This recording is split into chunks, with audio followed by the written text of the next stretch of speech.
Benjamin Graham's The Intelligent Investor isn't just some dry book about stocks. It's a whole philosophy. But instead of just listing a bunch of rules, we're going to explore its ideas through a story that might just change the way you think about money forever. So, have you ever really wanted to get a handle on the market? To feel confident and calm about your money instead of, all that anxiety and fear? Well, that simple question is right at the heart of our story today. So, this is Sammy. He's just a regular person, probably a lot like you or me. He wasn't born rich, had a normal job, and a big question was always nagging at him. What's the real secret to financial success? Is it just dumb luck, or is there something fundamental he's missing? Well, one night, while searching for some answers, Sami stumbled on a book that would completely reshape his world, The Intelligent Investor by Benjamin Graham. And this, right here, is where his transformation really begins. Right from the very first page, Sami realized, whoa, this book is different. This wasn't about some get-rich-quick scheme.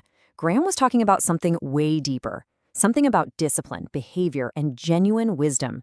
The goal wasn't just to make a quick buck. It was to build a mindset that could protect and grow wealth for an entire lifetime. So the very first lesson Graham taught Sami was this crucial distinction. It's one that basically separates everyone in the market into two camps. The big question is, are you an investor or are you a speculator? And these are two totally different paths. The speculator? They're on this emotional roller coaster, right? Buying on hype, selling in a panic. But the investor? The investor's more like a farmer. They study the business, the soil, they plant their money carefully, and then they have the patience to wait for it to grow. They know that a few bad storms don't ruin a solid harvest. This really forced Sami to take a hard look in the mirror, and he realized he'd been a speculator a lot of the time, buying when he was excited, selling when he got scared. But this question isn't just for him. It's for all of us. Which one are you really? For Sami, figuring that out led to an even bigger lightbulb moment. Graham introduces this powerful little story, an allegory, to help us think about market swings differently. Instead of a threat, he wants us to see it as an opportunity. And to get it, he asks us to imagine we have a very unique business partner. Just picture it for a second. You co-own a business with someone, and every single day, without fail, this partner shows up at your door with an offer. And his name is Mr. Market. But here's the thing about him. He's not your typical partner. He's incredibly emotional, and his mood swings are, let's just say, extreme. Some days, he shows up bursting with joy. He's totally convinced your business is the best thing since sliced bread, and he offers to buy your shares for an insanely high price. He's just caught up in pure euphoria. But then, the very next day, he could be drowning in despair. Total panic. He's sure the world is ending and offers to sell you his shares for next to nothing. It's the same business, but his mood completely flips the price he's offering. And here's the secret. You never have to accept his offers. His mood swings are his problem, not yours. An intelligent investor learns to just ignore his crazy high prices, but eagerly, and I mean eagerly, takes advantage of his pessimistic low ones.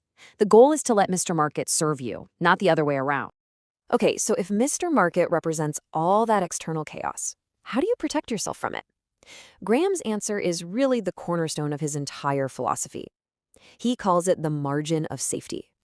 Think of it like this. It's not about cutting things close. It's about building a huge buffer for error. You have to assume there will be surprises, things you just can't predict. Maybe your analysis is a little off, or the world changes in an instant. That buffer, that's your shield. Let's make this really concrete.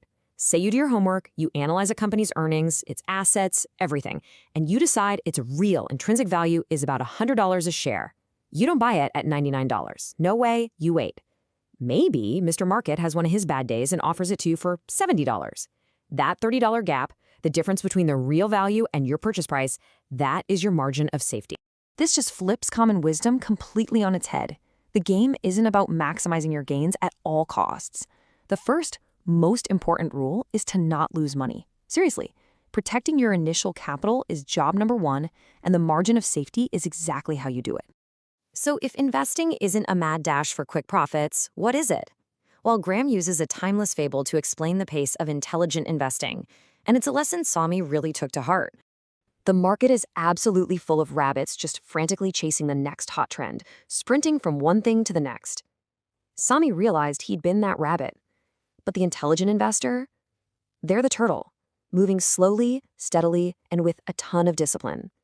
The turtle wins, not because it's fast, but because of endurance and the incredible, almost magical power of compounding over time. So what did all of this actually mean for Sammy? Well, after taking in all these lessons, his entire mindset shifted. He was no longer a slave to his emotions or the market's daily soap opera. He finally had a clear blueprint to follow. And it all comes down to these 4 principles. First, control yourself. Your biggest enemy isn't the market, it's your own fear and greed. Second, think for yourself. Don't just follow the crowd off a cliff. Third, always protect your capital with a margin of safety. And finally, be the turtle. Be patient and let time do all the heavy lifting for you. And that's it. That's the ultimate choice that Graham leaves us with. The lessons from the intelligent investor aren't just about finance. They're about mindset, discipline, and wisdom. All the tools are right here. The only question left is, how are you going to use them?